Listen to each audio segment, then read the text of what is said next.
Hi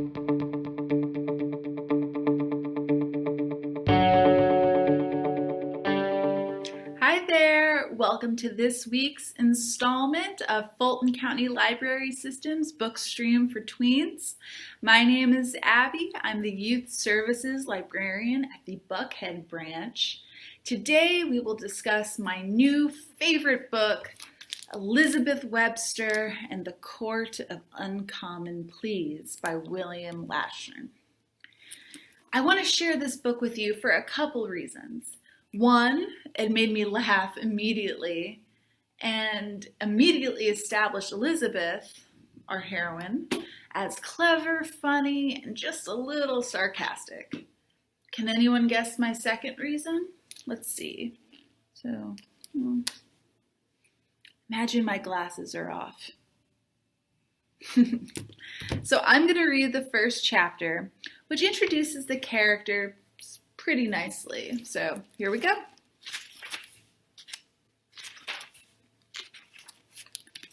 Chapter 1, The Jungle. Sometimes it feels like a cold breath against the back of your neck. Sometimes it shakes you awake in the middle of the night. One day you're all la-di-da, thinking you've got life figured out, and the next day you're racing down a grassy hill in the dark, being chased by your own screams, because you know what is out there. And what is out there is terrifying, and it is calling your name. Welcome to my world. My name is Elizabeth Webster, and my story, like every mystifying and horror-filled story in the whole of human history, begins in a middle school cafeteria. See me there gripping my tray, black hair falling over my eyes. Among the tables of gazelles and rhinos, I am the lost meerkat, trying to find a sheltered place to sit so I won't get gored. Lunch at my school is like a program on Animal Planet. Wild beasts of suburban Philadelphia.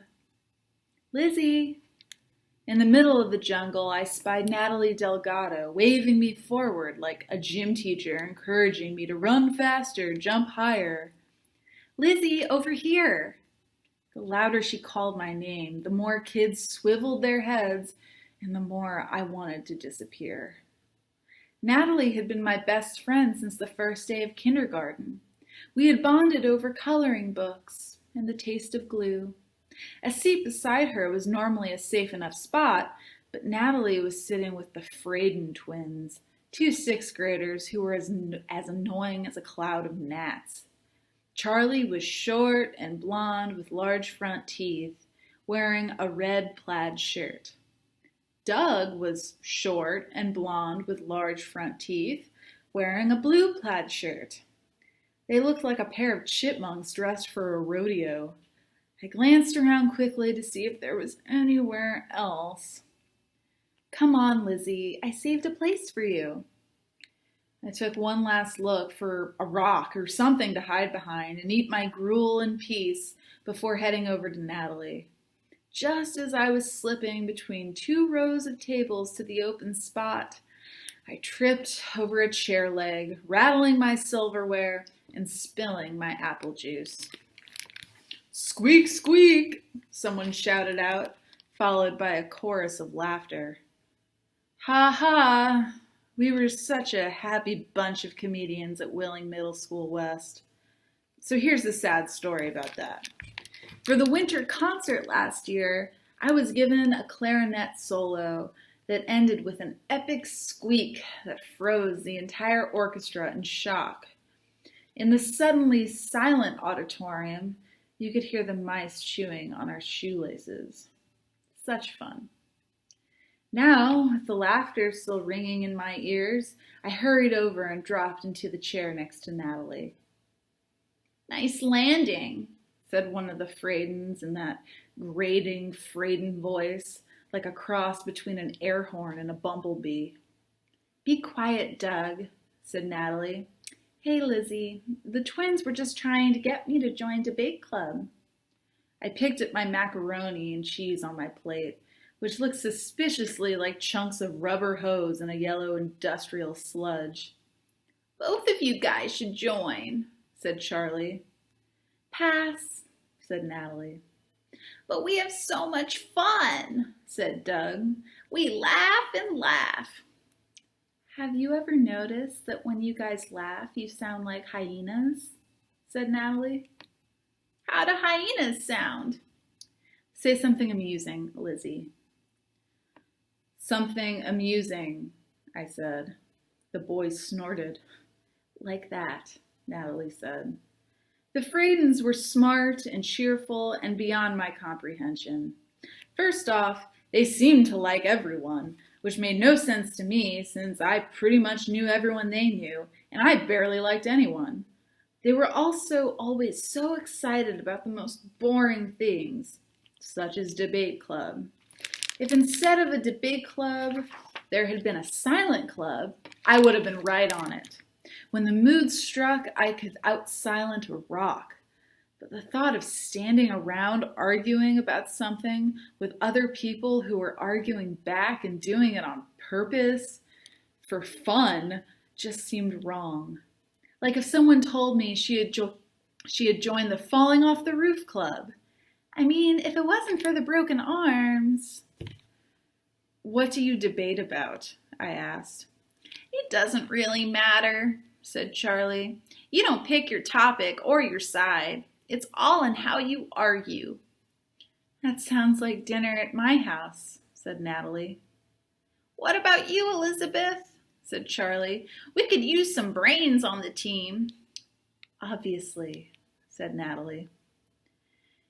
You mean you want me to stand in front of a bunch of people I don't know, I said, and argue for something I don't care about.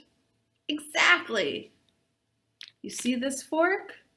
I said, holding up a piece of silverware spearing a drippy piece of yellow macaroni. I'd rather stick it in my eye. Better yet, stick it in Charlie's eye, said Natalie. We need that aggressiveness, Elizabeth, said Doug. You're a natural. I have got to find something to do after school, said Natalie. Even debate would be better than going home on the early bus. I was thinking of trying out for cheerleading in the spring. You want to do it with me, Lizzie? Give me an N, I said. Give me an O. But they give us pom-poms, said Natalie. Who doesn't like... She stopped talking and lifted her head before saying in a soft whisper, Yikes alive. And there, right there in Natalie's breathless little eep, was the beginning of everything. All right, so that is the first chapter. That was a lot of fun to read out loud. I think this book is perfect for anyone, interested in pursuing law as a career or debate team, or even someone who's just a teensy bit into ghosts. But I don't want to spoil anything, so you'll just have to wait and see what happens. I will say that the cover is very telling. But all right, that's all I have for you today.